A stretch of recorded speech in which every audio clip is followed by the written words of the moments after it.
we are having is that a lot of, those that the government wants to send back, to their countries have been here for long, established and all that, which is the 11 million we're talking about.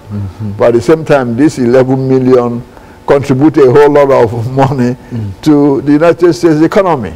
And most of their employers actually want them to stay, because without those workers, those companies will fold. You've seen a lot of companies shutting down here and there, before. Yeah, when a lot of when the deportation rate, was spiking up, a lot of them started going back, to Mexico or to Nicaragua, where they came from, until they stopped again and they started coming back. You see, so a lot of businesses, particularly the housing business, agriculture business, they need them, because some of the jobs they do, most people won't do it for the price that the employers are willing to pay. Now if an employer is willing to pay somebody $4 an hour to dig ditches on the road, most Americans won't accept that, that kind of money for anything. How much more digging, ditches on the road? So when you have those people send them back, that employer loses a lot of money, and what happens? The company folds up. And you know that most businesses in this country are created by small businesses, who hire 10, 20, 30 people, 50 people here and there. And most of those small businesses need this kind of workers because the wages are not high. They don't have to pay social security and all this. They just pay them. And sometimes it's paying in cash and just forget the whole thing. No tax records or no kind of records. And that's now, is that that's a real problem in terms of immigrant. Now, what about the labor unions in the state of Tennessee? How do they feel about this immigrant population, Dr. LMadu? Well, I think, it's twofold. The labor union supports legalization and paying them fair and adequate wages, because you benefit the unions, instead of paying them under the table. So the union is strongly in favor of legalization. Exactly. But at the same time, doesn't want mass deportations, because it will affect them too.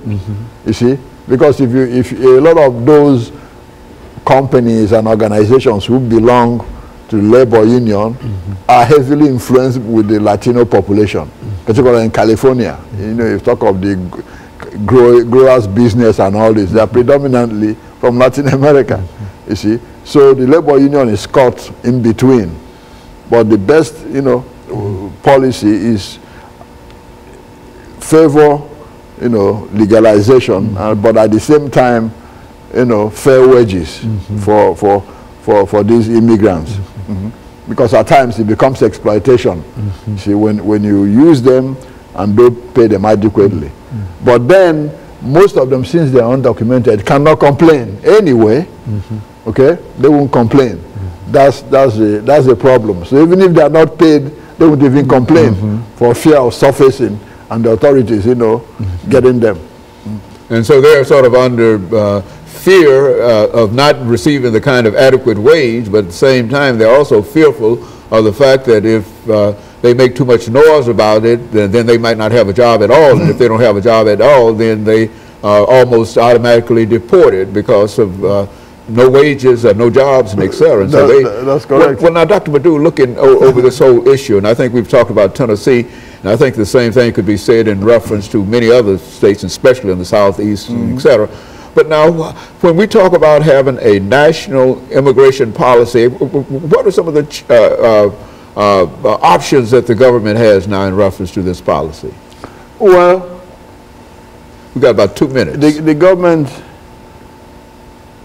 has an option of, quite frankly, legalizing those already in the country. And that's what a lot of, immigration advocates want to see.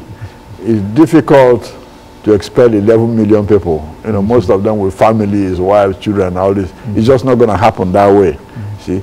And that's why the government wants to legalize immigrants, within a certain space of time.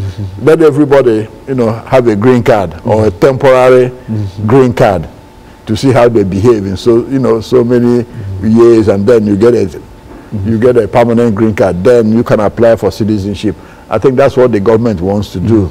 At the same time, there are some elements within the immigration bill that they are fighting over now that is unfavorable. For example, they want to drop what they call the lottery diversity visa. That would be unfair because a lot of Africans who come here, that's the only opportunity they have for legal immigration is that diversity visa. Okay, when the government drops that, then you deny them the right to come here because they're not, you know, Africa and the United States don't have contiguous borders. Africans can't cross. You know, they have to come through the ocean 11,000 miles away. And so they have to have some kind of special visa in order to make sure that they have access to an opportunity here. Absolutely. And of course, Dr. Madu, I think we're getting ready for the final statements in reference to this.